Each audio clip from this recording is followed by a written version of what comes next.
आदाब नमस्कार, आप देख रहे हैं रुस्तम खबर न्यूज़ 24। आइए नज़र डालते हैं आज की बड़ी खबर पर।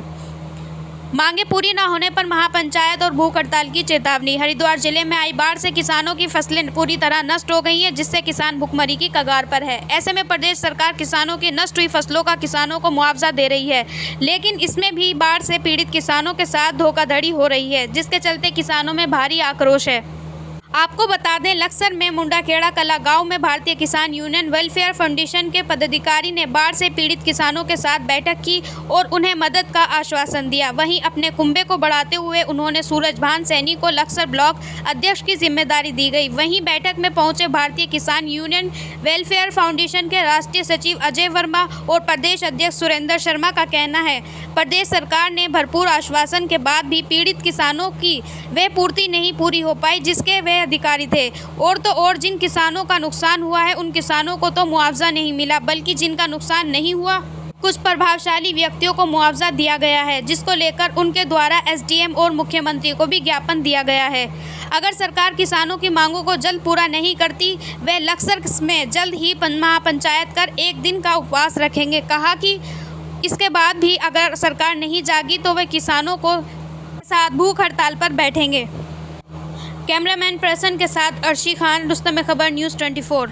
वो गांव-गांव जा रहा है और किसानों की जो समस्या है उनको सुन रहा है। जो किसानों को बाढ़ में नुकसान हुआ उसके लिए हमने एडीएम साहब को भी ज्ञापन दिया था, माननीय मुख्यमंत्री जी को भी ज्ञापन दिया था और हमने मांग करी थी कि जिन लोगों का नुकसान हुआ उन्हें तो मुआवजा नहीं मिला और जिनका नुकसान नहीं हुआ कुछ प्रभावशाली व्यक्तियों को उसका मुआवजा मिला।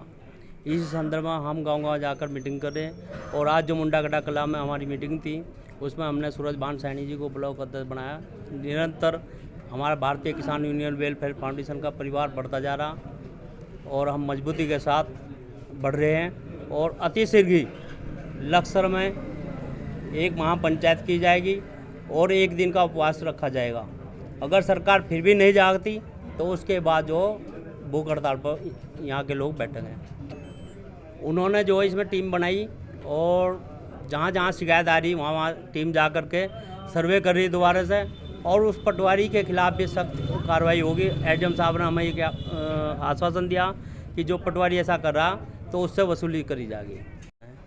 वो गांव-गांव जा रहा है और किसानों की जो समस्या है उनको सुन रहा है। जो किसानों को बाढ़ में नुकसान हुआ उसके लिए हमने एडीएम साहब को भी ज्ञापन दिया था, माननीय मुख्यमंत्री जी को भी ज्ञापन दिया था और हमने मांग करी थी कि जिन लोगों का नुकसान हुआ उन्हें तो मुआवजा नहीं मिला और जिनका नुकसान नहीं हुआ कुछ प्रभावशाली व्यक्तियों को उसका मुआवजा मिला। इस संदर्भ में हम गाँव-गाँव जाकर मीटिंग कर रहे हैं और आज जो मुंडाखेड़ा कला में हमारी मीटिंग थी उसमें हमने सूरजभान सैनी जी को ब्लॉक अध्यक्ष बनाया। निरंतर हमारा भारतीय किसान यूनियन वेलफेयर फाउंडेशन का परिवार बढ़ता जा रहा और हम मजबूती के साथ बढ़ रहे हैं और अतिशीघ्र ही लक्सर में एक महापंचायत की जाएगी और एक दिन का उपवास रखा जाएगा।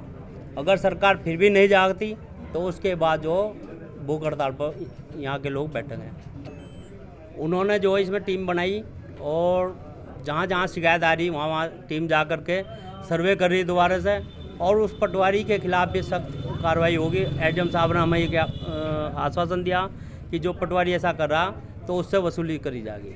जो किसान क्षेत्र है वो इस समय पीड़ित है बाढ़ से और सरकार के भरपूर आश्वासनों के बावजूद भी किसान की वो पूर्ति नहीं हो पाई जिस पूर्ति का वो अधिकारी था। इसलिए जगह जगह और ग्राम ग्राम में जाके किसानों में जागृति की जा रही है ताकि हम सब लोग संगठित होकर सरकार पर दबाव बना सकें और जो किसान का नुकसान हुआ है उस नुकसान की पूर्ति तो शायद ऊपर वाला ही करेगा, लेकिन सरकार से जो उम्मीदें हैं सरकार उन अपेक्षाओं पर हमारे दबाव में खरी उतर सके। इस प्रकार से किसान के हित में प्रत्येक आंदोलन करने के लिए हम कर्मठता से बिल्कुल हर प्रकार से कटिबद्ध हैं और सरकार को प्रत्येक स्तर पर किसान की वाजिब मांग को मांगना चाहिए। इसी आंदोलन के तहत आज हम सब लोग यहाँ इकट्ठा हुए हैं। मुख्यमंत्री जी ने कहा था कि प्रत्येक स्तर पर जो पटवारी या लेखपाल या जो सरकारी कर्मचारी आके आकलन कर रहे हैं, अगर उसके आकलन में कोई त्रुटि है तो हमें शिकायत करें। तो विभिन्न गांवों में जहां जहां से हम पे शिकायत पहुंची वो हमने एसडीएम को अवगत कराया है और वहां पर वो संशोधन के तहत दोबारा मुआवजे की प्रक्रिया शुरू कराई जा रही है।